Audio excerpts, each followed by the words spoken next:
সাগর যেরকম সারা বিশ্বের ময়লা নিজের বুকে নিয়ে পৃথিবীকে পরিষ্কার করে রাখে, মনটাও যদি এরকম করা যায়, সবার কষ্ট বুকে নিয়ে সবার মুখে হাসি ফুটাতে পারি। জমিনের মতো স্থির হতে হবে, জমিনের মতো। একটু জোরে বলেন না, জমিন কি করে আছে? যে হাঁটছে, লাফাচ্ছে, দৌড়াচ্ছে।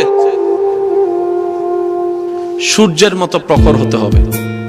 সূর্য আলো দেওয়ার সময় চিন্তা করে না কে আপন কে পর, সবার জন্য দেয়। আল্লাহ আপনাকে যতটুকু দিয়েছে সেটাও সবার জন্য আপনি উন্মুক্ত করে দেন। দেখবেন আল্লাহ তাআলা আপনাকে এমন শান্তি দিবে যা আপনি কল্পনাও করতে পারেননি। এমন এমন জায়গা থেকে আল্লাহ তাআলা আপনাকে উদ্ধার করবে যা আপনি ভাবতেও পারবেন না। এমন এমন জায়গা থেকে আল্লাহ তাআলা আপনাকে নিয়ামত দিয়ে ধন্য করবেন। আপনি শুধু পেতে থাকবেন আর অবাক হতেই থাকবেন। আর বারবার আপনার শুধু একটা আয়াত মনে পড়বে, ওয়ায়ারযুকহু মিন হাইসু লা ইয়াহতাসিব। চিৎকার দিয়ে বলেন সুবহানাল্লাহ।